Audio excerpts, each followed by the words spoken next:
자, 거기 나눠주린 그 보면 저는 이렇게 썼습니다. 왜 거룩한 출생? 거룩한을 한문으로 하면 성이잖아요. 성탄, 거룩한.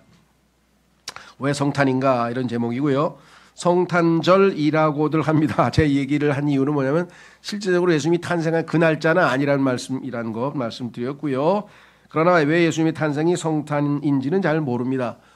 뭐 부처님 탄생일, 탄신일 뭐 이렇게 타는데 왜 예수님에게는 성이라고 해서 거룩한을 붙였을까?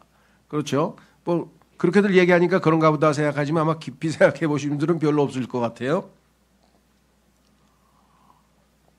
그런데 예수님이 누구신가를 알면 그래서 예수님의 탄신일은 성탄이라고 이렇게 붙일 수밖에 없다 이렇게 생각이 되겠죠. 자, 오늘 여러분은 예수님이 누구시며 그 분의 탄생은 거룩한 출생인지 왜 그런지 아시게 됩니다. 성경에 따르면 거룩이라는 단어는 완전히 구분된 이란 뜻으로 그 어느 것과도 다르다는 것입니다. 우린 차원이 다르다는 말 쓰잖아요. 그죠? 야, 그 사람은 막 차원이 달라. 뭐 이렇게 얘기를 하죠.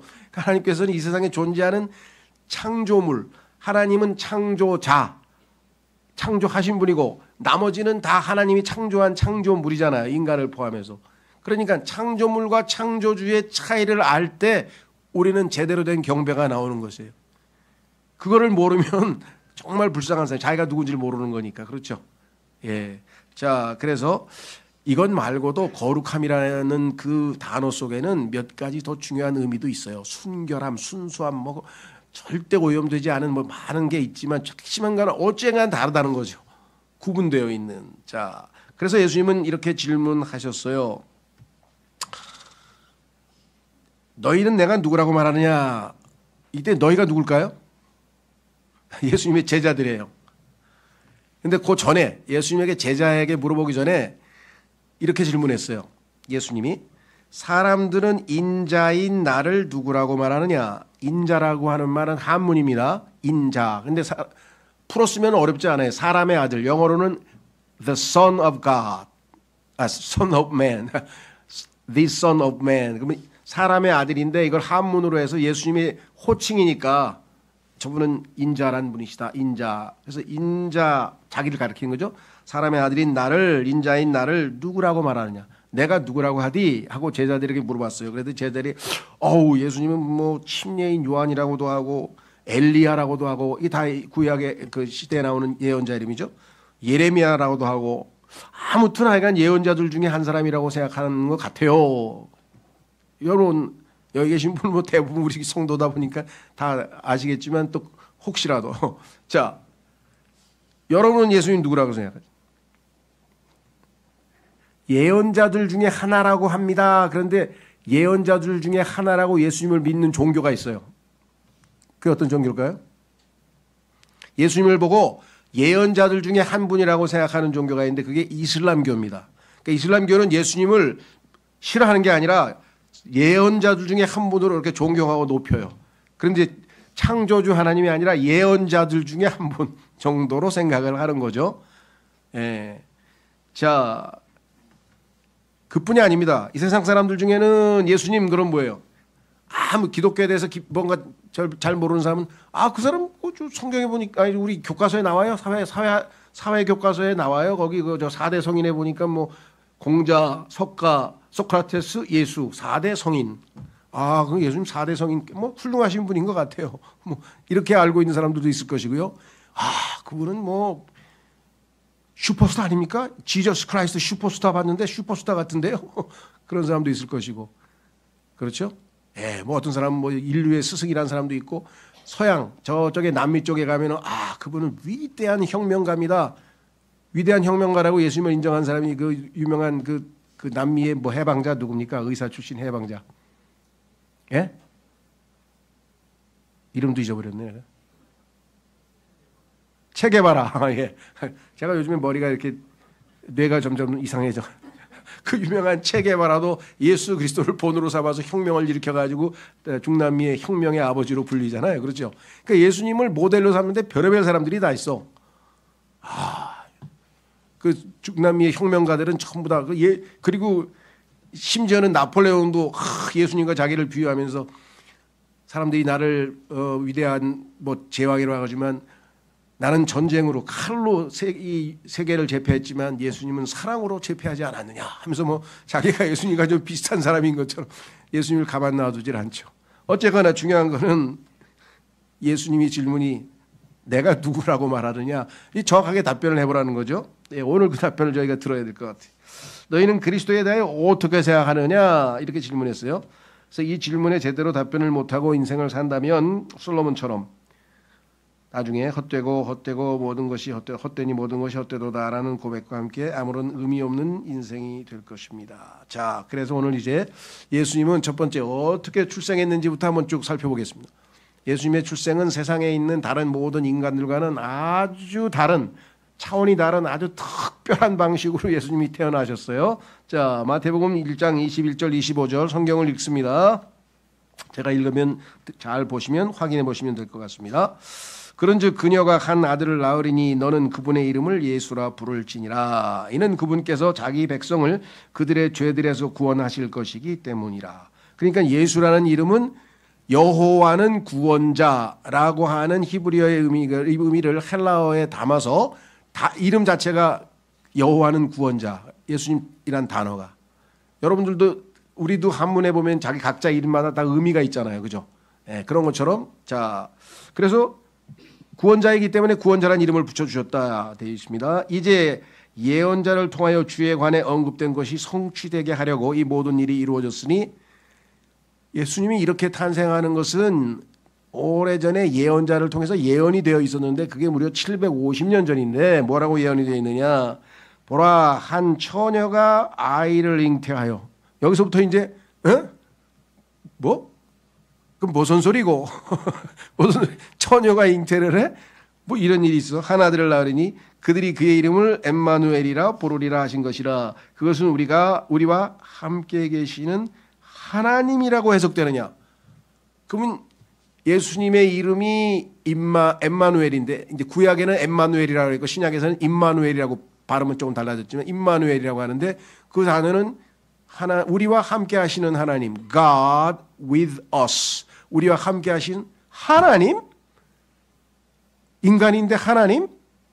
뭔가 차원이 다른 것 느껴지시죠? 야, 이분은 좀 뭔가 다른데 뭔가 달라도 많이 다릅니다. 우리와 함께 계시는 하나님이라고 해석되느니라. 그때 요셉이 잠에서 깨어 일어나 주의 천사가 자신에게 시킨 대로 하여 그의 아내를 자신에게 데려왔고 그녀가 그녀의 첫 아들을 낳기까지는 예수님이 마리아와 요셉의 첫 아들인데 정상적인 부부관계에서 낳은 아들이 아니죠. 그냥 예수님 처녀가 잉태해서 요셉이 깜짝 놀라가지고 몰래 갖다 버리려고 그랬어요. 왜냐하면 살 수가 없잖아요. 소위 말하면 이건 뭐 음행을 저질렀던 뭔가 나하고 결혼도 하기 전에 이게 무슨 짓이야 해가지고 근데 하나님께서 알려주셨죠. 이게 성령으로 태어난 것이라는 것을. 그래서 태어날 때까지 그녀를 알지 아니하였더라. 그리고 그가 그분의 이름을 예수라 불렀더라. 그런데 이와 같이 여자가 그렇죠? 아기를 낳는다? 남자와의 아무 관계도 없이 이런 신비한 얘기가 그냥 나온 게 아니라 성경에 처음에 기록되어 있는 창세기에 이미 예언이 되어 있었어요. 자, 그것을 창세기 3장 15절에서 확인해 보겠습니다. 야, 엄청난 얘기구나. 우리가 성경은 뭐 오른뺨을 때리면 왼뺨을 내밀어라, 그다음에 사랑을 하라, 그다음에 네가 다른 사람이 너에게 해주기를 원하는 대로 그대로 해라 하고 막 좋은 종교적이고 교육적이고 도덕적인 얘기만 잔뜩 써 있는 줄 알았더니 이거 좀 희한한 얘기가 많이 써 있는데. 자, 어떤 얘기가 써 있나 보세요. 어떤 사람은 과거에 가다가 하늘을 보고 너무 신기한 거예요. 모든 게 이걸 다 누가 만들었지? 그러다 오늘 집에 가서 근데 성경에 하나님께서 창조했다고 딱 써 있는 걸 보고 바로 믿었대요. 그냥 아이고 그렇지, 이게 저절로 생겨날 수가 없었지. 다양한 방식으로 하나님을 알아가는데, 자, 오늘은 뭐라고 했나 보십시오. 창세기 3장 15절에 또한 너와 그 여자 사이에 또 너의 씨와 그녀의 씨 사이에 내가 적개심을 두겠노라. 그 여자의 씨가 너의 머리를 상하게 할 것이요 너는 그의 발꿈치를 상하게 할 것이라. 여기 어려운 내용들은 뭐 이런 거 다 빼고 핵심은 그 여자의 씨. 이 세상의 모든 생식은 그렇죠. 동물이 됐든 인간이 됐든 생명이 생식을 통해서 번식을 하는데 그 번식하는 수단은 남자의 씨를 여자가 받아서 잉태를 해서 일정 기간이 지나서 뭐 새끼를 낳고 뭘 해야 되는데 아니 이게 여자의 씨라니? 그런데 실제적으로 구약에 하나님께서 뭐라고 예언을 해놨어요? 한 처녀가 아이를 잉태한다고 미리 또 750년 그러니까 지금으로부터 6,000년 전에 여자의 씨가 있을 것을 말씀을 했고 750년 전에 처녀가 아이를 낳으리라고 얘기를 했고 지금으로부터 2000년쯤 전에 실제로 처녀가 아기를 낳은 거예요. 이 모든 것이 하나님께서 성경에 기록해 놓은 대로 이루어졌다고 성경에 분명하게 말씀을 했습니다.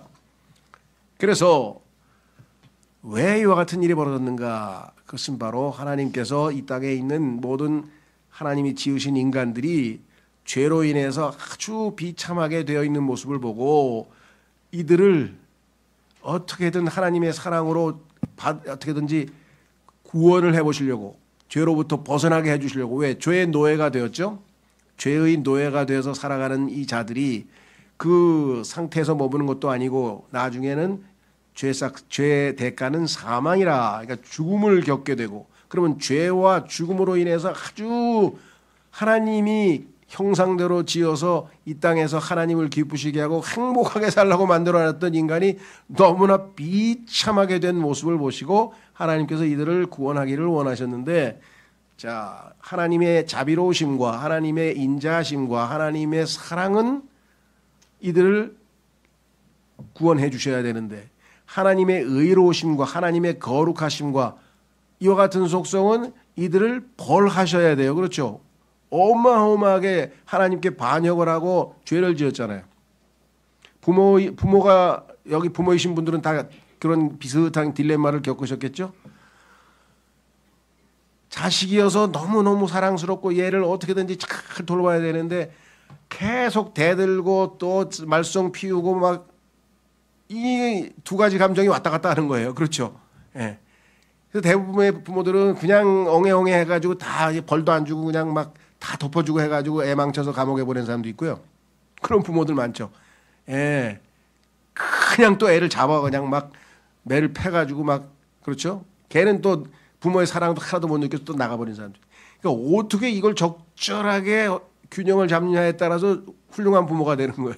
하나님께서도 바로 야 이걸 하나님의 사랑과 자비와 긍휼은 이 사람 얘를 용서해주고 어떻게든지 다시 기회를 줘야 되는데 하나님의 의로우심과 거룩하심은 죄에 대해서는 반드시 죄와 벌, 심판.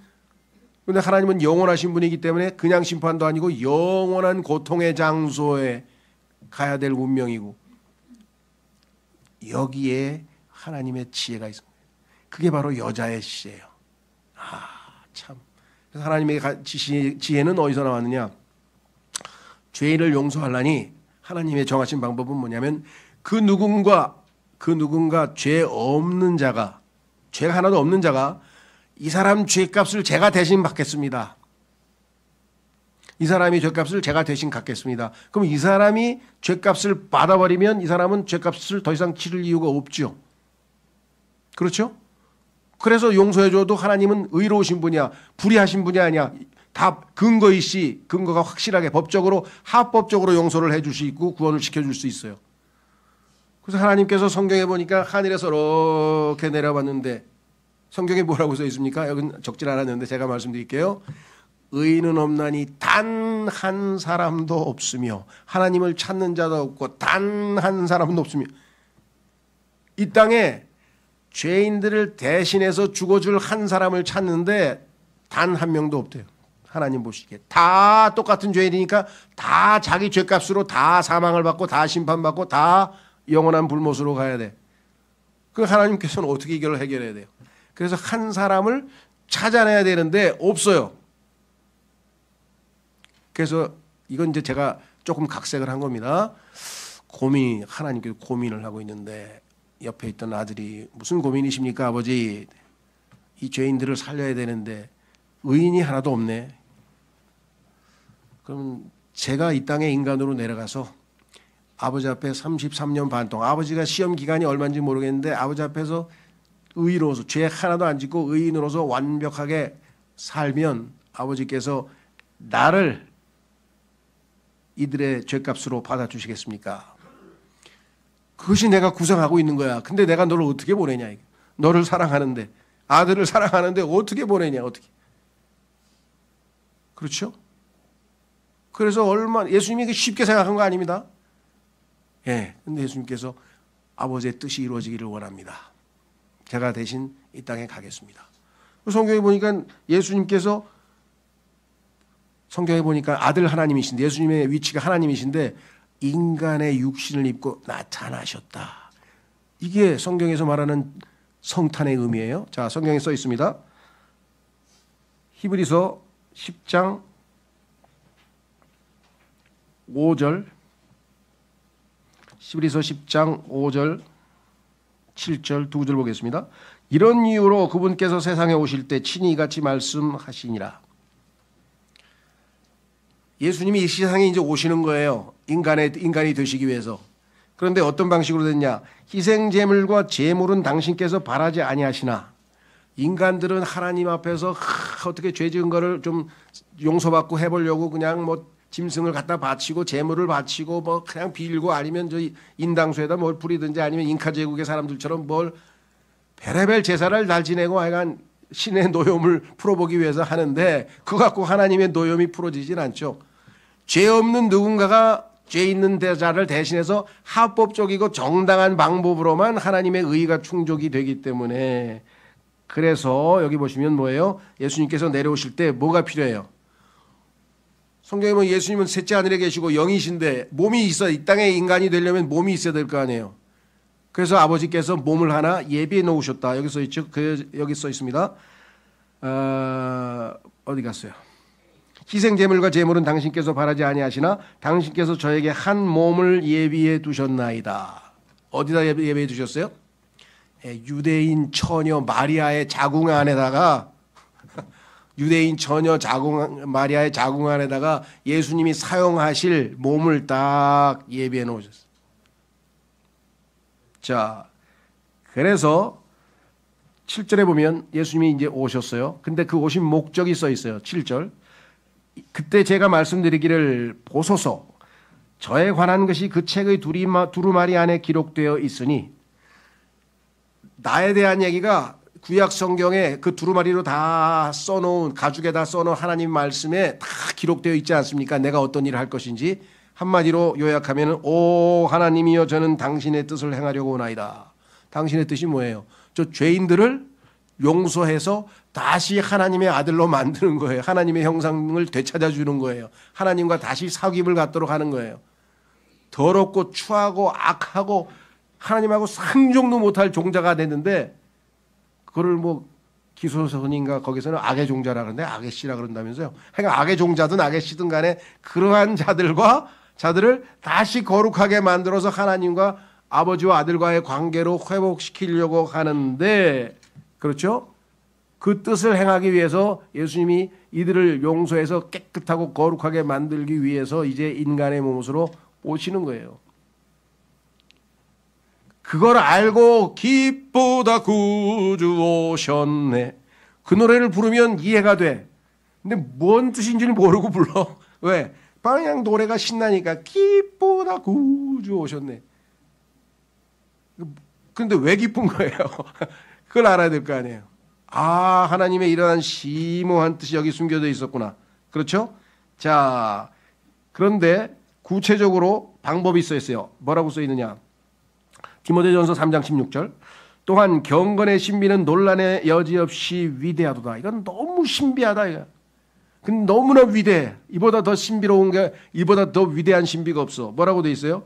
하나님께서는 육체로 명백하게 나타나셨고 볼 수도 없고 보이지 않는 영원 무궁한 거룩하고 의로우신 전능하시고 전지하신 위대한 존재가 인간의 육체를 입고 이 땅에 나타나셨다는 거예요. 근데 성경에서는 볼 수도 없고 보지도 못하는 분이 보일 수 있도록 나타나 주셨어. 얼마나 우리를 사랑하셨으면. 그래서 하나님이 누구이신지 보여주시고 그 하나님이신 예수 그리스도를 믿고 구원을 얻고 죄 가운데에서 사망 가운데서 부들부들 떨며 이제 죽으면 어떡하지? 나 아이고 지옥 가면 어떡하지? 아이고 무서워라. 아이고 어떡하지? 이렇게 불안에 떨고 비참하게 살지 말고 기쁘다. 할렐루야. 아멘. 감사합니다. 너무너무 감사합니다. 이렇게 행복하게 살라 이 말이죠. 그렇죠. 그래서 어떻게 해요? 육체로 명백하게 나타나셨고 그 다음에 중요한 거예요. 성령 안에서 정당함을 입증받았으며 33년 반 동안 예수님이 이 땅에서 인간으로 살아갔는데 배고프고 그렇죠. 예수님도 배고프고 목마르고 덥고 춥고 뭐 힘들고 피곤하고 막 모든 인간의 걸 다 겪었는데 그 와중에서 단 한 번도 죄를 짓지 않았다. 구약적으로 치면 총 613가지의 율법이 있습니다. 하나님께서 이 613가지를 단 하나도 어기지 아니하고 평생 동안 사는 사람을 행위로 의롭다고 인정하는 건데 그런 인간은 단 하나도 없어요. 한 개만 어겨도 율법을 어기는 거야. 그렇죠? 예. 신약 성경에 보면은 형제를 미워하는 자는 살인자야. 그 정도로 하나님의 율법이 세는데 어디 하나님의 율법을 다 지킨 사람이 있어요? 근데 예수님이 인간으로 오셔서 33년 반 동안을 사셨을 때 단 한 번도 율법을 어기지 않냐고 613가지를 완벽하게 지켜서 하나님이 내려다보시더니 뭐야? You are justified. 너는 정당함을 입증받았다. 여기서 있잖아요. 성령 안에서 정당함을 입증받았으며 그렇기 때문에 네가 만약에 죄인들을 위해서 대신 죽으면 내가 죄인들을 용서해 줄 수 있지. 왜? 너는 죄가 없으니까. 그 예수님이 단 한 분밖에 없어. 이 세상에 이 모든 인간은 다 자기 죄로 죽는 거예요. 부처님도 위대하고 또 뭐 알라도 위대하고 뭐 훌륭한 사람들 많겠어요. 소크라테스도 많고 우리보다 똑똑하고 훌륭한 분이 얼마나 많아요. 그 사람들 훌륭하지 않고 똑똑하지 않다는 얘기가 아니라 100% 완전하게 하나님 앞에 의롭다고 당신은 죄 하나도 없다고 인정받은 사람은 아니잖아요. 그리고 다르잖아요. 종교 지도자들 다 훌륭하지만 예수님처럼 하나님께서 그렇죠? 보세요. 아까도 얘기했지만 마음속의 죄 그게 형제를 미워하는 자는 살인자라. 여인을 보고 음욕을 품으면 이미 그 여인과 간음하였다. 인간의 육체, 인간의 육신적인 속성 중에 이 두 가지 죄는 이 땅에서 이겨낼 자가 없어요. 그래서 다윗 같은 성군도 다 무너지고 다 무너지고 다 무너지고. 그렇죠? 그래서 뭐라 그랬어요? 예수님께서 정당함을 입증받았어. 그러니까 예수님은 뭐야? 유일하게 하나님께서 퀄리파이, 자격을 갖춘 속죄 헌물, 다른 사람의 죄를 대신 갚을 수 있는 분이야. 그런데 이분이 우리를 사랑하지 아니하였다면 왜 자기의 모든 걸 다 내버리고 그 영광스러운 모든 존재와 모든 걸 다 버리고 말구 위에 태어나서 우리를 대신해서 죽겠어요? 이거를 사랑이라고 하는 거예요. 뭐 남녀간에 뭐 끌리고 해서 뭐 사랑, 그거 나쁘다는 거 아니에요. 그거 다 좋은 거예요. 성경에도 나와요. 예수님께서도 신부를 그렇게 사랑하신다고 해요. 그런데 진짜 사랑은 하나님께서 아들을 사랑하셨는데 그 아들이 아버지의 사랑에 감동을 받아서 아버지께 순종하기 위해서 이 땅에 인간으로 내려왔어. 그리고 그 아버지의 사랑을 인간에게 보여줬어. 어떤 사랑이에요? 아무 자격도 없는 죄인들을 십자가에서 대신 죽어주신 거 아니에요. 그러니까 아버지가 너무 기뻐서 이런 아들을 보고 기뻐하시지 않을 아버지가 있나요? 하늘에서 음성이 들린 거예요. 보라! 이는 내가 사랑하는 아들이라. 내가 그 안에서 매우 기뻐하노라. 즐거워하노라. 내 사랑하는 아들이다. 봐라.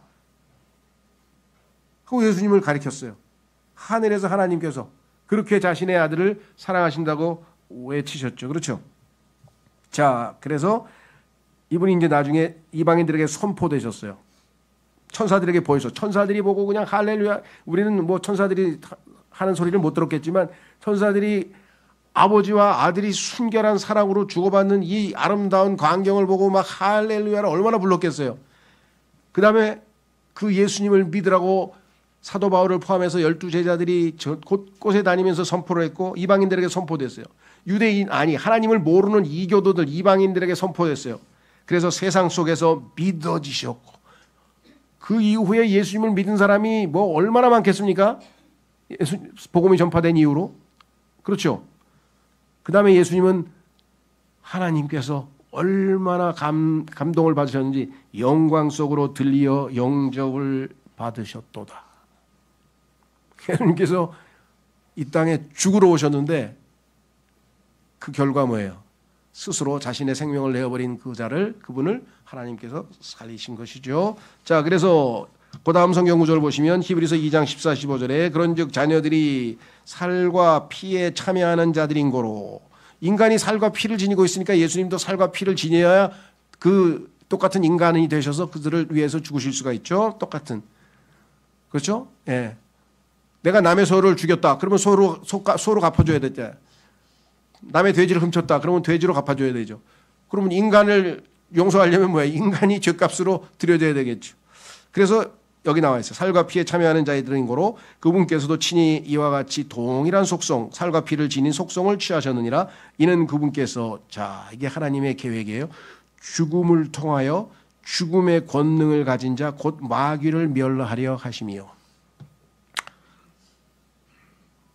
마귀가 요구하는 건 죽음이에요. 그래서 마귀에게 예수님께서 자신의 생명을 내어주셔서 예수님의 죽음을 통해서 마귀는 자기의 무기는 다 써버린 거예요. 벌이 침을 쏘고 나면 그 다음에 뭐야? 이건 뭐 아무것도 힘이 없는 거지. 침이 없으니까. 마귀도 십자가에서 예수님을 죽음의 권능을 행사해서 예수님을 죽인 다음에 마귀는 뭐가 이제 정말 호사비가 된 거죠. 자, 그래서 죽음을 통하여 이 방법밖에 없어요. 다른 사람의 내가 죽어야 될 거를 다른 사람이 대신 죽지 않고는 죄를 용서받을 수 없죠. 마귀를 멸하시며 죽음을 두려워함으로 인하여. 15절. 여러분, 이 세상에서 이 인간이 제일 두려워하는 게 뭡니까? 죽음이에요. 막판에 제일 두려워하는 게 뭐예요? 죽는 거잖아요. 안 죽으려고 그냥 발버둥을 치잖아요. 죽음을 두려워함으로 인하여 자신들의 전생에 동안 속박되어 종속된 자들을 구출하려 하십니다. 죄와 사망의 노예로 살고 있는 이 땅의 모든 처참한 인간들을 구출하시기 위해서 예수님께서 십자가에서 죽어주셨다. 이 아버지의 계획을 완성하기 위해서 예수님은 스스로 자원해서 이 땅에 인간의 몸을 입고 이 땅에 나타나셨다 이거예요. 이걸 아무것도 모르고 그냥 할렐루야만 하면 뭐 하는 거예요 지금? 예? 그리고 또 어젯밤에는 왜 이렇게 술을 처먹어 다? 미안해요. 죄송합니다. 제가 예전에 그랬다는 얘기예요. 제가 예전에 크리스마스 때마다 그냥 친구들하고 명동도 쏘다니면서 그냥 술만 처먹었던데 아유, 이걸 알고 나니까 이게 얼마나 불쌍해요. 저 사람 뭘 알고 저러고 다니는 거야? 자, 성경에는요 이렇게 써 있어요. 고린도전서 15장 26절에 멸망당할 마지막 원수는 사망이라. 그래서 그 사망을 예수님의 죽으심을 통해서 멸해 보신 거예요. 예? 원수야 사망은. 근데 뭐 아름답게 죽는 법, 뭐랄까 존귀하게 죽는 법, 무슨 죽는 법. 죽음은 사망은 원수예요. 무슨 존귀하게 죽고 뭐 아름답게 죽고 어디 있어요? 그 벌레가 구더기가 기어 나와가지고 돌아다니는데 죽으면 그런 쓸데없는 미화에 속지 마시고요. 사망은 마지막 원수예요. 그래서 이 사망은 나중에 불호수에 하나님께서 집어 던져버린다고 성경에 써 있어요. 사망의 인격체이신 마귀죠. 마귀. 자, 히브리서 9장 27절에 뭐라고 써 있느냐. 그런즉 한번 죽는 것은 사람들에게 정해져 있으나 그 후에는 심판이 정해져 있는 것까지. 하나님께서 정하신 법칙은 사망의 대가는 아니죠. 죄의 대가는 사망이고 인간은 사망, 죽게 돼 있습니다. 그럼 죽는 것 끝이냐? 아니에요. 평생 지은 죄들에 대해서 하나하나 다 심판받아요. 하나도 남기지 않고 행한 대로 그대로 하나님께서 다 율법 써 있는 대로 그렇죠? 살면서 거짓말 5,000번이나 50년 동안 5,000번이나 거짓말을 했네. 예. 그 다음에 아이고 이건 뭐 이 사람 봐 부모도 미워했어. 미움 뭐 별별게 다 있어. 그냥 쫙 죄목이. 성경에 인간의 죄목 우리처럼 법전에는 뭐 별게 다 있지만 성경에는요 정확하지 않네. 105가지인가 108가지의 죄목이 나와요. 쫙 성경에. 거기에 비춰서 이거 몇 번 다 하나도 남김없이 그대로 심판을 다 받는데, 뭐 신과 함께 무슨 드라마도 다 심판받는 얘기가 나오는데, 요즘에 보니까 사람들이 자꾸만 그 내세에 대해서 관심이 있는 것 같아요. 자, 로마서 3장 23절. 이는 모든 사람이 죄를 지었기 때문에 하나님의 영광이 이르지 못하다가 단 한 사람도 예외가 없습니다. 모든 사람이 죄를 지었다고 성경에 분명하게 기록해 놨습니다. 자, 근데 놀랍게도 이 죄인들을 심판하신 분이 누구냐? 역설 중에 역설이죠. 그것은 뭐냐? 이 죄인들을 구원하기 위해서 십자가에서 죄인들을 죽기까지 사랑하셨던 그분이 자신을 거부한, 자신의 사랑을 안 받, 성경에는 진리의 사랑이라고 했습니다. 이 진리의 사랑을 거부해서 예수님을 받아들이지 아니하고 예수님을 무시하고 거절한 그 모든 자들을 심판할 심판주로 하나님이 임명하셨다. 안 그렇겠어요? 이분이 심판주가 될 수밖에 없겠죠. 성경에 써 있습니다. 사도행전 17장 31절, 사도행전 17장 31절. 이는 그분께서 한 날을 지정하셨기 때문이니 그날에 그분께서는 자신이 임명하신 그 사람을 통하여 의로 세상을 심판하실 것이라. 그분께서는 그를 죽은 자들로부터 살리심으로써 그것에 대하여 그분께서 모든 사람들에게 보장을 주셨느니라. 예수님이 죄가 없다는 것을 어디서 임명되느냐? 예수님이 부활하셨잖아요.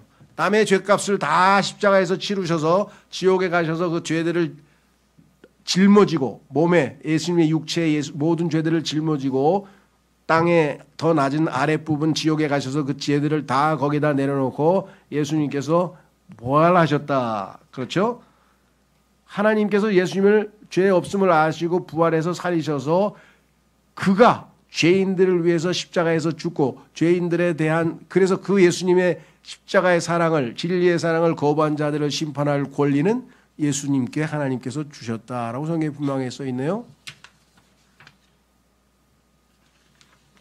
자, 성경에 보면 예수님은 뭐라고 스스로를 이렇게 선언합니다. 이 세상에 있는 어떤 종교 지도자들하고 차원이 다른 말씀을 하셨어요. 달라요. 예수님은 거룩하신 분이기 때문에 구분되어 있어요. 모든 종교 지도자들하고. 계시록 1장 18절에 예수님이, 부활하신 예수님이 나타나셔서 요한에게 이렇게 얘기합니다. 나는 살아있으나, 지금 살아있잖아. 죽었던 자라. 너를 위해서 요한아, 나는 너를 위해서 죽었던 자야. 근데 난 지금 살아있어. 그런즉 보라, 나는 영원히 살아있노라. 아멘. 이 영원히 살아있는 분을 내가 영접해서 그분이 내 안에 들어오시면 나도 영원히 살아있노라가 되는 거예요. 그 영생이에요. 그리고 지옥의 열쇠들과 사망의 열쇠들을 가지고 있노라. 그래서 내가 지옥에 내려가서 네가 가야 할 지옥에 가서 네가 가야 할 것을 다 값을 치르고 죄값을 치르고 이제 열쇠를 열고 나왔어요.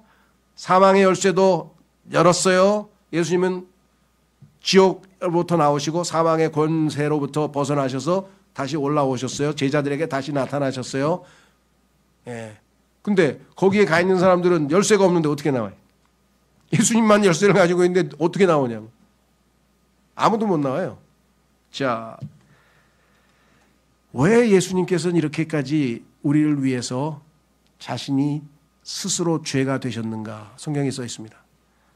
고린도후서 5장 21절에 이런 하나님께서 죄를 전혀 모르셨던 예수님을, 죄를 모르셨고 짓지도 아니하셨고 상관도 없으시고 죄를 멀리하시고 죄를 싫어하시는 분인데 이분이 스스로 죄가 되셨어.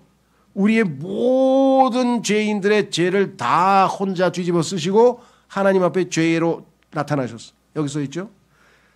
죄를 전혀 모르셨던 예수님을 우리를 위하여 죄가 되게 하셨기 때문이니 우리로 하여금 그분 안에서 하나님의 의가 되게 하려 하심이라. 우리가 하나님 앞에 의가 되어서 하나님께서 우리를 대할 때 불편함이 없으셔. 왜? 하나님은 의롭고 거룩하신 분이기 때문에 죄하고는 죄인하고는 가까이 대화도 불편하셔서 안 해. 성경에 보면 그분의 눈은 순결하셔서 차마 악을 보시지 않는다. 안 보신다. 이게. 너무나 순결하셔서 악을 보실 수가 없어요. 인간은 쳐다보기도 싫은 거예요. 왜? 인간 자체가 미워서가 아니라 죄 때문에. 그런데 그 죄를 다 제거하셨잖아요. 예수님께서. 보라, 세상 죄를 제거하시는 하나님의 어린 양을 보라. 다 제거돼서 정결하게 돼서 의로운 상태로 하나님 앞에 나타나. 하나님이 얼마나 기쁘시겠어요. 내가 창세기에서 1장에 내가 너를 나의 형상대로 지었는데 이제 나의 형상을 회복하고 네가 나에게 되돌아왔구나. 그래서 의인 죄인이 회개하고 돌아오면 의인 99을 일한 것보다 더 기뻐하신다. 얼마나 하나님께서 기뻐하셨겠어요. 그렇죠? 이 모든 일을 다 이루시고 부활하신 예수님은 이제 다시 오실 준비를 하기 위해서 이제 승천하셨는데 아버지 품으로 가셨어요. 요한복음에서 기도하신 마지막 기도하신 하나를 쳐다보면서 아버지께서 나에게 맡기신 모든 일들을 I have finished. 다 끝냈습니다. 이제 아버지께서 나를 영화롭게 영광스럽게 하실 순간입니다. 그렇게 하시옵소서. 그 기도를 들으셔서 예수님은 올라가셔서 승천하셔서 셋째 하늘에 가셔서 영광을 받고 있는 모습. 지금 현재 예수님의 실시간 중계가 여기 써 있어요. 실시간. 지금 셋째 하늘 거기에 모습이 여기 성경에 기록되어 있어요. 예수님 어떤 모습을 하고 계신가 한번 보세요. 차원이 다르죠. 계시록 5장 11절 14절. 그리고 내가 보았으니 그 보좌와 그 짐승들과 그 장로들 주위를 둘러싼 많은 천사들의 음성을 내가 들었노라. 그분은 왕이시기 때문에 보좌에 앉으셨죠. 그 다음에 짐승들. 자, 이거는 이제 모든 피조물들, 다시 말해서 이 땅에 존재하는 모든 피조물들을 짐승들로, 그 다음에 구원받은 예수님을 믿고 이 땅에 살았던 자들을 대표하는 장로들, 그 다음에 영적 존재들을 대표하는 천사들 쫙 둘러서 가지고 그들의 수는 만만이요 천천이었더라. 그들이 큰 목소리를 말하기를. 하나님께서 아들을 어떻게 영광스럽게 하시나 보세요. 도살당하신 어린 양께서 권능과 부요함과 지혜와 힘과 존경과 영광과 찬양을 받으시기에 합당하시도다 하였더라. 예수님 말고 이런 거 받으실 자격이 있는 사람이 이 땅에 누가 있어요? 근데 그분이 뭐예요? 여러분과 저를 사랑하셔서 도살당하셨어요. 도살장에서, 십자가라고 하는 도살장에서 도살당하신 분이셔, 그분이. 예? 13절. 그리고 하늘과 땅 위와 땅 아래에 있는, 하늘에 있는, 땅에 있는, 땅 아래에 있는 각각의 모든 창조물과 바닷속에 있는 그러한 것들과 그것들 안에 있는 모든 것이 말하는 것을 내가 들었으니 말하기를. 여러분들 지금 바다에 물고기 대왕고래 셀 수 없이 많은 거기 있죠. 예. 창공에 새들이 있죠. 그다음에 정글에 짐승이 있죠. 이 땅에 인간이 있죠. 천사들이 있죠. 스랍들이. 그 모든 창조물들이 다 한 목소리로 뭐예요? 예수님을 영화롭게 하는 거예요. 예? 써 있잖아요. 여기 뭐라 그래요? 그 보좌 위에 앉아 계신 분께 그리고 어린 양께 찬양과 존귀와 영광과 권능이 영원 무궁토록 있기를 바라노라 하니라. 그러자 내 짐승들이 말하기를 아멘 하였더라. 그리고 24 장로들이 영원 무궁토록 살아계시는 분께 엎드려 경배하였더라. 여기는 안 나와 있는데요. 4장에 보면 하나님 앞에 엎드려 경배하는데 내용은 딱 하나뿐이야. 주야로 밤낮. 잠 언제 자요? 안 자요? 하늘에 가서는 잠 안 자도 피곤하지. 걱정하지 마세요. 잠 안 자. 시간도 안 흘러. 그러니까 24시간 48시간 이런 게 없어. 그냥 영원토록. 근데 거기는 주야로라고 써 있어. 주야로. 밤낮 주야로 거룩하시도다. 거룩하시도다. 거룩하시도다 하였더라. 이렇게 써 있어요. 여러분과 저의 미래예요. 저는 그게 기대돼요. 왜? 물 굴고 하나님이 얼마나 거룩하신가. 하나님의 창조부터 창세기부터 성경을 쫙 훑어가지고 마지막 계시록까지 쫙 가면서 입에서 나오는 거예요. 차원이 다르구나. 거룩하시도다. 거룩하시도다. 거룩하시도다. 거룩하시도다. 뭐 더 이상 무슨 말 하겠어요. 설명이 필요 없잖아요. 이 하나에 다 달려 있잖아요. 예수님과 견줄 분은 없어요. 동등한 분 없어요. 그저 예수님이 거룩하신 분이죠. 그렇죠? 그래서 자, 그러면 이제 마무리 수순에 들어가 보겠습니다. 왜 이런 비참한 이 땅의 인간들은 이렇게 됐을까? 제가 얼마 전에 그 노벨상 수상자인 한강 그분이 수상 소감을 하면서 한 얘기 중에 하나가 있었잖아요. 우리는 왜 존재하는 걸까요? 저는 어렸을 때부터 그게 궁금했습니다. 그 답은 성경에 써 있네요.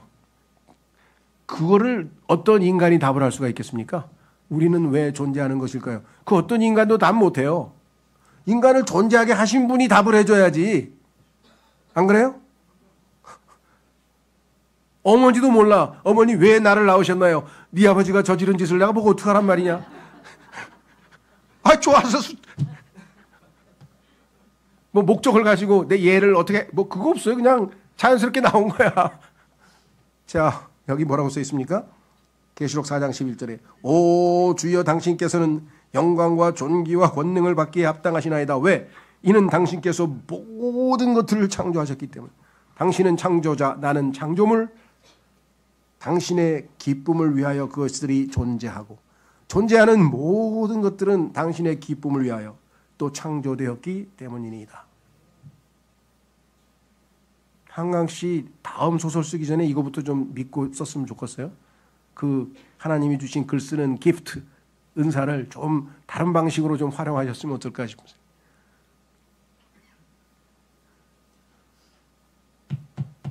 왜 사는지를 알게 되는 순간에 얼마나 감격스럽습니까? 아, 하나님께서 이 땅에 인간을 심심해서 아무나 막 만들었어요? 심심해가지고 그냥 장난치듯이 만들었나요?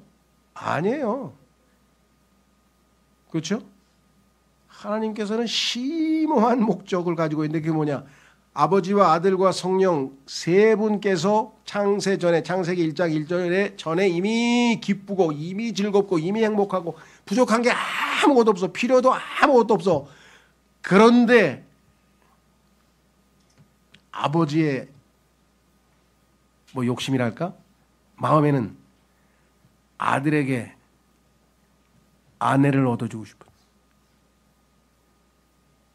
이 세상의 부모들 다 아휴 우리 자식 장가 좀 갔으면 좋겠어요. 뭐 시집 좀 갔으면 좋겠어요. 이거 그냥 나온 게 아니에요. 하나님께서 뭐예요? 아들에게 아내를 하나 얻어주고 싶은데 그 아들에게 아들을 주기 위해서 하나님께서 가지신 그 영원한 계획들을 쭉 펼치시는데 성경에 보니까 우리 구원받은 거예요. 성경에 뭐 지옥 안 가라고 그것도 있지만 그건 나중 얘기고 성경에 나오냐 아버지께서 아들과 사귀라고 우리를 구원하셨다고 고린도전서 1장 9절에 써 있어요.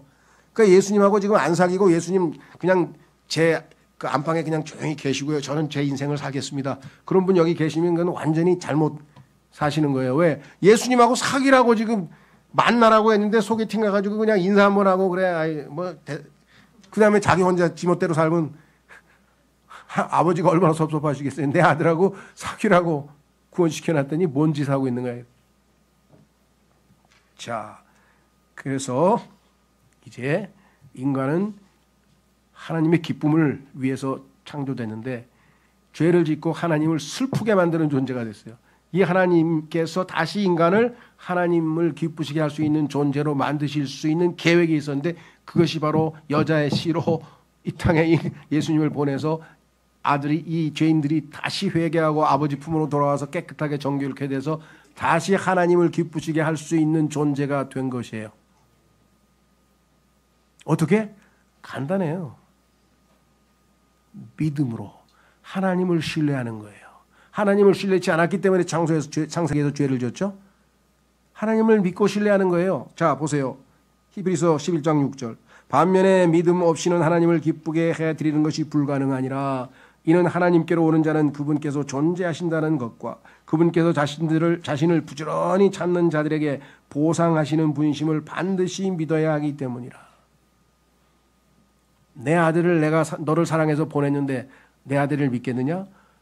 내 아들을 믿는 자들에게 영원한 생명을 선물로 주노라.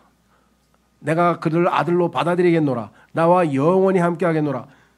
어마어마한 보상을 주시면서 약속을 했는데 그 아들을 거부했다? 그 아버지가 얼마나 진노하시겠어요? 얼마나 화가 나시겠어요? 아버지가 어떻게 아들까지 내어주셨는데 사람들은 뭐 하나님의 그 진노에 대해서 하나님 너무 잔인하시다 뭐 영원토록 막 지옥에 보내서 인간 아니에요. 성경에 보면은 마귀와 인간을 속였죠. 하나님 반역하라고. 마귀와 그의 천사들을 위해서 예비해 놓은 게 지옥이에요. 인간들을 속여서 죄짓게 만든 그 자들을 보내기 위해서 만들어 놓은 게 지옥인데 그들로부터 구출시켜 주시는 예수님은 거부하고 마귀가 좋다고 마귀를 따라서 거리로 가버린 사람들을 어떡하란 말이에요. 하나님께서 강제로 데려오십니까? 지옥은 자진해서 가는 거예요. 하나님 보내신 게 아니야. 하나님 싫다는데 하나님 계신 곳에 싫고 마귀 있는 브로스로 가겠다는데 어떡하겠어요. 자, 그래서요 이제 예수님께서 무엇을 하셨는지를 하나님께서 딱 좁혔어. 아주 간략하게 공식처럼 탁. 요게 복음이야. 그 복음을 딱 하고 이 복음을 듣고 예수 그리스도를 신뢰해서 영접하고 받아들여서 믿겠습니다 하는 자들에게는 하나님께서 하나님의 아들로 인정하겠다. 어떻게? 예수 그리스도께서 그 안에 성령으로 들어가셔서 그렇죠? 그의 죽은 영을 살리시고 죄를 용서하시고 정결케 하시고 이제 하나님의 말씀을 읽을 수 있는 능력도 주시고 이 엄청난 일이 벌어지는 거예요. 자, 그래서 복음을 어떻게 성경에다 소개해놨나 이렇게 써 있어요. 우리가 이거 전하는 거예요. 이게 하나님의 은혜의 복음이에요. 고린도전서 15장 1절에서 6절. 고린도전서 15장 1절에서 6절. 형제들아 이뿐만 아니라 내가 너희에게 선포한 복음을 나는 너희에게 밝히 알리나니 예전에 선포했지만 다시 한번 알려준다. 그 복음을 너희 또한 받아들였고 너 예전에 받아들였지? 그 안에 너희가 서 있는 것이라. 그런데 만일 내가 너희에게 선포한 것을 너희가 기억하고 있고 너희가 헛되이 믿은 것이 아니라면 그 복음으로 너희 또한 구원받은 것이라. 여기 문제는 헛되이 믿은 것이 아니라면 이게 이제 함정이네요. 분명히 예수님을 믿고 구원받았다고 하는 사람이 이제 나중에 가면은 아니요 잘못 믿었어요. 아니에요. 뭐 그런 사람 나와요. 꼭 이상하네. 요런 헛되이 믿은 사람들이 있었어요. 왜? 마음으로 믿으라 그랬잖아요. 진리의 사랑을 받아들이라 그랬잖아요. 하나님의 마음을 받아들이라 그랬잖아요. 예수님을 받아들이라는데 예수 믿은 말이야. 돈도 잘 벌고 사업도 잘 되고 애도 잘 되고 만사형통이래. 갔더니 그냥 뭐가 잘 되고 그러는데 이거 안 믿으면 손해야. 믿어야죠. 그래 믿었다. 그건 성경에서는 마음으로 믿은 게 아니에요. 머리로 계산해서 믿은 거지. 그게 X야. 우리도 보름 언제 아직 안 됐죠? 됐나요? 1월 15일 음력 보름에 가면은 땅콩 딱 갔는데 알갱이가 없어. 보셨어요? 껍데기는 있어. 성경도 읽고 교회도 잘 가고 간증도 잘하고 별걸 다 해. 근데 알맹이가 없어. 이런 사람이 있어요. 그걸 누가 알아요? 하나님이 알고 마귀가 알고 본인이 알아요. 아무도 몰라요. 그런데 또 그런 사람인 것 같다고 막 의심하면서 쫓아다니면서 막 또 그런 사람이 있어. 그런 짓을 하지 마세요. 그걸 어떻게 알아요? 여러분이 하나님이십니까? 저 사람 정말 구원 못 받은 것 같아요. 막 그런 분이 있어요. 그 말을 우리가 무슨 자격으로 합니까? 그 속을 알아요? 우리가 마음을 알아요? 구원받고 안 받고는 하나님이 알고 마귀가 알고 본인이 알아요. 본인이 진짜 마음으로 믿었는지 그냥 이렇게 해가지고 그냥 믿은 척하다. 그럼 본인이 알겠지. 그거 본인 책임이지. 그걸 어떡하겠어요. 자, 그래서 여기 써 있습니다. 뭐라고 되어 있나 보세요. 복음의 내용 이거 잘 기억하세요. 공식이에요. 이는 나 또한 받은 것을 내가 무엇보다 먼저 너에게 전달하였기 때문이니. 전달한 내용은 뭐냐? 간단해요. 몇 개 안 돼. 그것은 곧 성경 기록들대로 아무렇게나 한 게 아니야. 성경에 기록되어 있는 그대로 내가 전했다 이게 제일 중요한 겁니다. 성경 기록들대로 그리스도께서 우리의 죄들로 인하여 죽으셨다는 것과 예수님께서 십자가에 죽으셨는데 우리 죄 때문에 본인은 죄가 없으니까 우리 죄 때문에 예수님은 죄가 없는데 왜 죽으세요? 우리 죄 때문에 죽었으니까 자기 죄 때문이 아니에요. 그런데 여기에서 우리의 죄들로 인하였는데 그게 내 죄 때문이라고 깨닫고 예수님을 믿은 사람이 구원받은 거지. 자기가 여기 해당이 안 된다고 생각하는 사람은 구원을 못 받은 거지. 그렇죠? 자, 우리의 죄들로 인하여 죽으셨다는 것 하나, 내 죄 때문에 죽으셨구나. 두 번째, 그분께서 장사되셨다는 것. 이건 역사적 사실이야. 실제로 일어난 날이야. 그래서 죽은 자는 장사를 지내야지. 장사를 지냈어. 그런데 뭐예요? 세 번째, 성경 기록들대로 하나님께서 써놓은 기록들대로 그분께서 셋째 날에 다시 살아나셨다는 것이라. 우리의 죄값이 아직도 덜 치러졌어. 우리의 빚이 청산이 안 됐어. 그럼 예수님은 계속 지옥에서 머물면서 우리 빚 갚고 계셔야 돼 지금. 예수님이 부활하셨다는 얘기는 완전히 빚 청산이 끝났어요. 그래서 우리를 칭의를 위해서 부활하셨다고 로마서 4장 25절에 써 있어요. 예수님이 부활하신 거 그냥 신기하다 기적을 일으키시는구나 그게 아니라 이게 나의 영수증이야. 내가 빚 다 처리했다는 영수증이야. 더 이상 구원에 대해서 의심할 이유가 없어요. 빚이 다 청산되고 다 갚았는데 뭘 또 불안해하고 왜 그래요? 그래서 부활하셨잖아요. 그런 다음에 그분께서 게바에게 보이셨고 옛 이름이죠. 베드로. 그 후에 12명에게 보이셨느니라. 왜? 역사적 사실이야. 이거 지어낸 얘기가 아니야. 환상이 아니야. 꿈이 아니야. 이건 사실이야. 다 보여주셨어요. 그 뒤에 그분께서 500명 이상의 형제들에게 한 번에 보이셨으니 증인이 500명도 넘어. 그들 중 대다수는 현재까지 남아있으나 일부는 잠들으니 바울이 서신 쓸 때까지 아직도 살아있던 사람들이 있어. 예수님 부활하신 예수님하고 대화도 나누고 그런 사람들이 아직도 있었어. 이 부활이 역사적 사실이라는 것이 아니면 어떻게 그 중동 지역의 저 구석진 데에서 일어난 그 이상한 종교가 2000년 동안 전 세계를 이렇게 다 휘덮고 있습니까? 아직도 우리도 여기 앉아서 예수님이 누구신지 얘기할 수가 있습니까? 부활하신 예수님 아까 했잖아요. 나는 살아있으나 죽었었던 자라. 영원히 살아있노라. 자, 마무리 짓겠습니다. 그러면 예수님께서 그 다음 행보는 어떻게 되는가? 자, 예수님에 대해서는 영원토록 다 못 알아요. 예? 어떤 분은 하늘나라에 가는 게 너무 좋긴 한데요.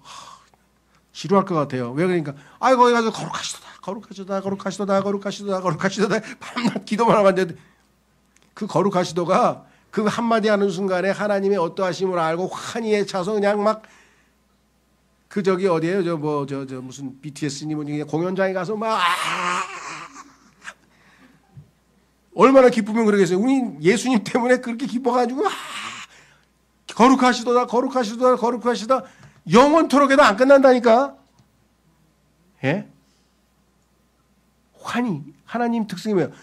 주님의 오른쪽에는 영원토록 즐거움과 기쁨이 있나이다. 영원토록 하나님이 기쁨을 위해서 창조했는데 우리가 가서 지루할 것처럼 생각하시는 분이 계셔. 하늘나라는 뭐하지나? 그냥 황홀경 안에서 찬송하고 찬양하고 기도하고 감사하고. 자, 그래서 그분이에 대해서 성경에 또 이렇게 예언했어요. 이사야서 9장 6절에 이는 저희에게 한 아이가 태어났고 아이는 태어났죠? 예, 여자의 씨에서. 그런데 저희에게 한 아들이 주어지기 때문입니다. 아들은 태어난 게 아니에요. 하나님의 아들은 영원 전부터 계셨는데 영원하신 분이신데 어떻게 태어나요? 아버지가 우리에게 주었잖아요. 우리를 사랑해서 아들을 주었잖아요. 독생하신 아들을 주었다고 요한복음 3장 16절에 써 있잖아요. 거기에 하나님의 사랑이 표현되어 있잖아요. 아기는 태어났지만 아들은 주어졌어요. 그런즉 정권이 그분의 어깨 위에 있을 것이요. 그렇기 때문에 하나님께서 그 순종하신 아들에게 government, 정권, 지금 뭐 정권 쟁탈전 하려고 지금 우리 온 나라가 막 죄송합니다 이런 말해서 아주 개판이에요. 아주 여기 저절로 나와. 그리고 예수님만 기다려줘. 왜? 야당이면 뭐하고 여당이면 뭐하고 중도파면 뭐하고 중중도파면 뭐하고 중중접하면 뭐하고 중자파면 뭐하고 중고파면 뭐해 인간. 기대할 게 아무것도 없어요. 늙은 트럼프가 됐든 젊은 마크롱이 됐든 다 똑같아. 죄인이야. 그들 안에 죄가 있어. 죄에 굴림하고 죄가 그들을 굴림하고 있어. 마귀가 그들의 신이야. 그들을 통치하고 있어. 뭘 기대합니까?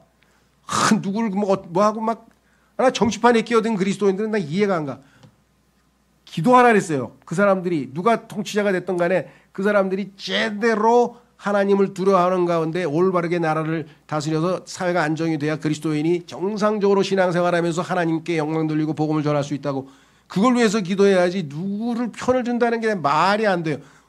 어디서 인간 편을 듭니까? 지금 하나님 편을 들어야지. 자, 그래서 보세요. 뭐라고 되어 있나? 이분은 정권이 그분 어깨에 있어요. 지금 예수님 거야. 거버먼트, 정부, 정권이 예수님 거야. 어깨 위에서. 근데 왜 이 나라가 이 모양입니까? 마귀에게 한번 위탁했어. 지금 마귀가 이 세상의 신이야. 위임했어. 근데 마귀가 다스리는 게 6,000년 동안 이 땅에 뭐야 엉망진창이잖아요. 그래서 의로우신 분이 나타나서 마귀를 쳐내고 의로움과 평강 가운데 제대로 된 정치를 하겠다. 그게 천년왕국이에요. 한번 가서 비교해보세요. 차원이 다른 정치를 하실 거예요, 예수님께서는. 그러니까 이 땅에서 뭘 기대하고 말고가 없어요. 그냥 다 불쌍히 여기시고 이 땅에 어떻게든지 예수 그리스도께서 더 전해져서 한 혼이라도 더 구원받고 우리는 예수님을 조금이라도 더 닮아가는 거. 목적은 두 가지뿐이죠. 그분의 이름은 경이로운 분이라. 원더. 경이롭다는 게 입을 벌리는 게 놀래가 와, 예수님이 하신 일들과 앞으로 하실 일들과 이런 걸 모든 걸 보면 그냥 경이로울 뿐이에요. 그뿐입니까? 조언자라, 카운슬러. 여러분으로서 이 땅에서 얼마나 우리가 살기가 어렵습니까? 지혜.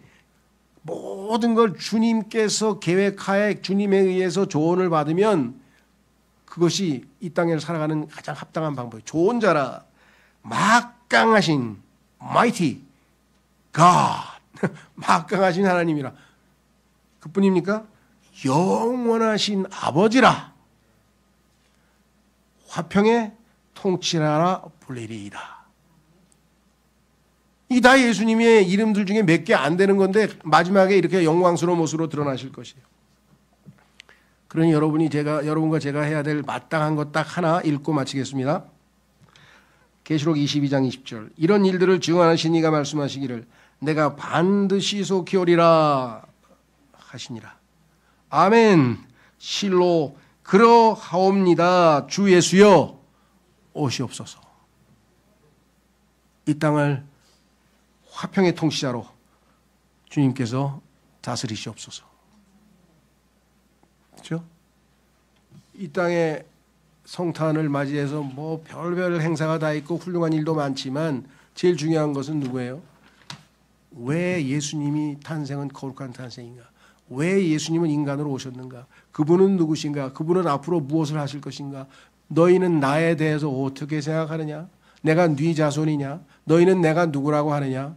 이 가장 본질적이고 핵심적인 질문에 답을 하지 않고 다 허튼 것들의 시간을 다 낭비해서 인생 60년, 70년, 80년 다 날려버리면 뭐가 되니? 솔로몬처럼 헛되니 모든 것이 헛되고. 이 땅에서 예수님이 이렇게 놀라운 거룩한 분이구나. 이거를 알고 사는 행복감. 이분이 선하신 분이고 거룩하신 분이고 의로우신 분이고 이분이 다스리는 화평의 그날이 와서 정말 인간이 그렇게 기다리던 유토피아, 인간이 그렇게 기다리던 무릉도원, 인간이 그렇게 원했던 그 아름다운 태평천하가 주님께서 이 땅에 오셔서 우리에게 주실, 선물로 주실 바로 그것이라는 걸 생각할 때 이 땅의 고난은 잠시뿐이라고 했어요. 가볍다 그랬어요. 그 말씀을 붙들고 그렇죠? 중한 무거운 영광을 받을 준비를 하고 사시는 거예요. 그죠? 예. 아마 여기 오늘 처음 오신 분은 야, 여기 무슨 소리 하는 건가? 오늘 좀 어려우실 수도 있었겠는데 이게 성경이 우리에게 제공하시는 플랜이에요. 일부야. All the counsel of God. 오늘 예수님을 영접하고 구원받으면요. 하나님께서 가지고 계신 모든 계획들을 여기서 다 공부할 수가 있어요. 평생토록 아니 영원토록 해도 이 하나님 말씀 속에서 우리에게 공급되는 위로와 인내와 소망과 평화와 기쁨과 즐거움과 이걸 어떻게 다 해야 할 수가 있어요. Blessed. 정말 복받은 사람들이죠 우리가. 그렇죠? 예, 그래서 오늘 정말 여기 오신 분들 가운데 전 모르겠습니다. 말씀을 듣고 예수님을 내가 나의 죄값을 치르신 예수님을 주님으로 받아들이고 믿고 이제 예수님이 나의 주인 되셔서 새로운 인생을 살기를 원한다. 간단합니다. 주님, 저의 죄를 다 용서해 주셔서 십자가에서 용서해 주셔서 감사합니다. 예수님을 믿고 이제 하나님의 아들로 바르게 살겠습니다. 예수님을 믿겠습니다. 이것이 진실된 마음의 표현이면 그 순간에 하나님께서 예수님께서 성령으로 여러분 안에 들어가셔서 여러분 안에서 이제 뭔가 변화가 일어날 겁니다. 증거는 뭐냐? 뭔가 좀 이상한데? 바람이 이쪽에서 불어가지고 이쪽으로 갔는데 바람이 어디서 왔는지 어디로 가는지를 모르는 것처럼 성령으로 태어난 자는 다 그러하니라. 왜 내 마음이 이렇게 평안하지? 저 사람 맨날에 굉장히 미웠는데 왜 이렇게 불쌍하지? 그럼 구원 받은 거예요, 그게 벌써. 그런 변화는 그냥 안 일어나요. 성령께서 일으키시지 않으면 절대로 안 일어납니다. 뭐 형식적으로 막 이거 따라 외우세요, 뭐 기도하세요, 뭐 이렇게 하는 거 아니에요. 아유, 그게 잘못됐다는 건 아니고 그렇게 할 필요 없어요. 그건 공식제로 하는 게 아니에요. 지금 살아계시잖아요. 하나님이 내 마음에 감동을 주셨잖아요. 성령께서 역사하셨잖아요. 하나님, 예수님을 통해서 내가 믿고 나의 아버지가 하나님이신 것을 믿고 이제 살겠습니다. 아버지를 영원토록 신뢰하겠습니다. 뭐라고 표현하든지 간에 마음으로 예수님을 믿으시는 시간이 될 수 있으면 좋겠습니다. 기도하고 마치겠습니다.